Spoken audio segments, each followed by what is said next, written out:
கன்னியாகுமரி மாவட்டத்தில் தென்மேற்கு பருவக்காற்று வேகமாக வீசுவதால் ஆரல்வாய்மொழி முப்பந்தல் காற்றாலைகளில் மின் உற்பத்தி கணிசமாக உயர்ந்துள்ளது.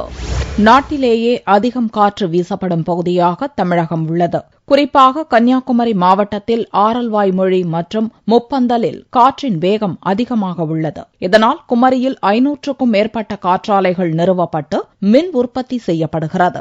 டிசம்பர், ஜனவரி, பிப்ரவரி மாதங்களை தவிர மற்ற மாதங்களில் காற்றின் வேகம் சீராக உள்ளதால் இங்கு மின் உற்பத்தியும் சீராக நடந்து வருகிறது. தற்போது தென்மேற்கு பருவக்காற்று வீசி வரும் நிலையில் இங்குள்ள காற்றாலைகளில் மின் உற்பத்தி அதிகரித்துள்ளது. இந்த காற்றின் மூலம் 225 கிலோவாட் திறன் கொண்ட ஒரு காற்றாலை நாள் ஒன்றுக்கு 3000 முதல் 5000 யூனிட் வரை மின்சாரம் உற்பத்தி செய்வதாக காற்றாலை பொறியாளர் ரமேஷ் தெரிவித்தார். ஆவரேஜா 9 மாசம் நமக்கு காற்றாலை மூலம் மின் உற்பத்தியை பெறுகிறோம். தீபாவளி வரை நமக்கு நல்ல விண்ட் ஸ்பீடு நல்லா இருக்கும். இந்த டைம்ல நல்ல ஜெனரேஷன் நமக்கு கிடைக்கும். மின் உற்பத்தி நல்லா இருக்கும். 3000 இருந்து 4000 யூனிட் நமக்கு ஜெனரேஷன் கிடைக்கிறது. காற்றின் வேகம் தொடர்ந்து அதிகரித்திருப்பதால் வரும் நாட்களில் தென் மாவட்டங்களில் மின் பற்றாக்குறை ஏற்படும் வாய்ப்பு இல்லை என்று கருதப்படுகிறது.